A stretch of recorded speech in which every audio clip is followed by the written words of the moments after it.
Maven, and this is me reading some of my stories.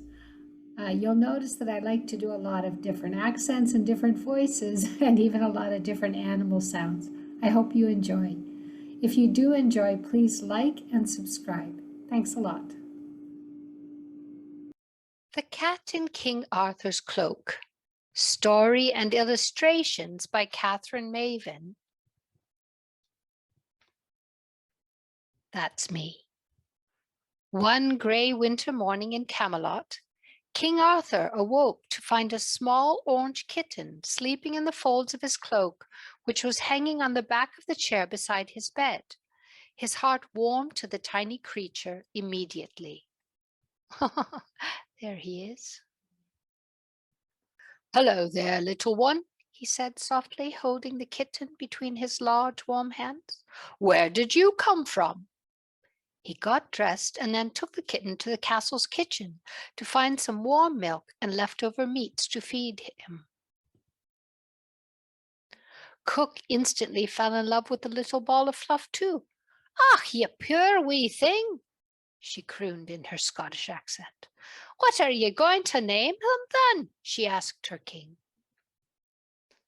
As they watched the orange tabby kitten lapping hungrily at the milk. "Name him?" replied King Arthur in surprise. "He's not mine to name."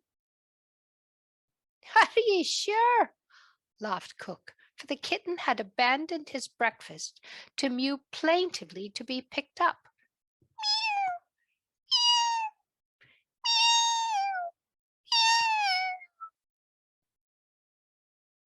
Scooping the little creature into his hands, the king was rewarded with a happy purr, which sounded far too loud to come from such a tiny animal.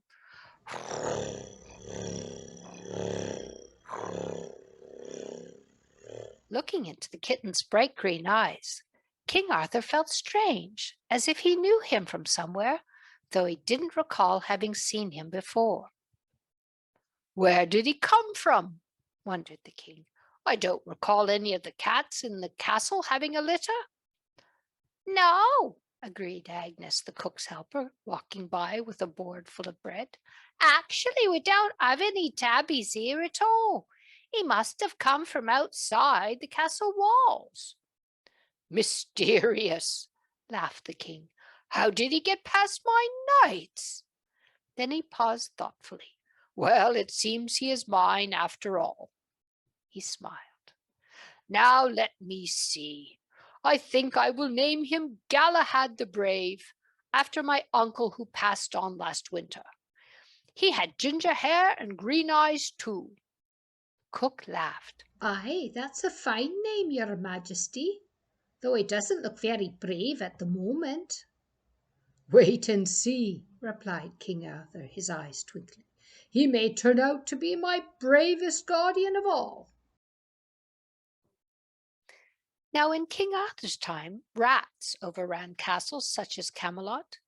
They carried terrible diseases and would steal food from the tables even as people were sitting to eat. Cats were important in such places, for they kept the numbers of these pests down. But even among the dozens of cats who hunted in the castle, Galahad rapidly gained a reputation for his skill and bravery. He killed his first rat when he was not much bigger than it was, and placed the body at the feet of his beloved master. "My good fellows," announced King Arthur to the knights gathered at Camelot that day, "see here, our newest squire has already begun to prove his worth, taking down the king's enemies." He lifted the kitten up where all could see him. Lightly touching the fierce little creature's shoulders in a mock knighting ceremony, King Arthur said, "I dub thee Sir Galahad the Brave." "Long live Sir Galahad!" cried Sir Gawain, taking the kitten from King Arthur and raising him up to the laughing cheers of the other knights. Now, as cats do, Sir Galahad would often disappear for hours at a time, hunting in dark corners or sleeping contentedly on a sunny window ledge. And, of course, he spent many happy hours outside, climbing,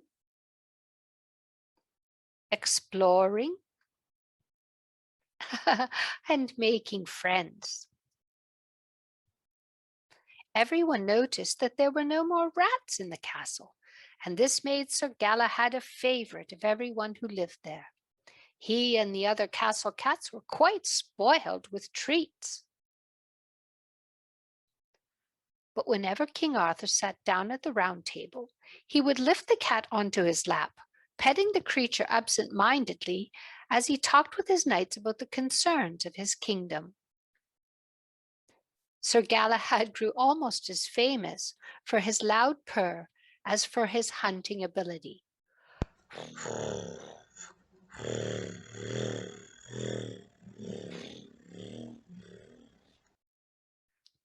But no one seemed to mind having to speak a little louder in order to be heard, for the king's face always looked happier and more relaxed when the cat was lying on his lap.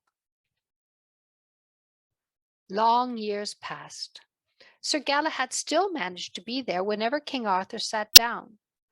However, both of them grew a little gray around the mouth, and one day, many years later, the king noticed that his pet was quite stiff as he tried to rise to his feet.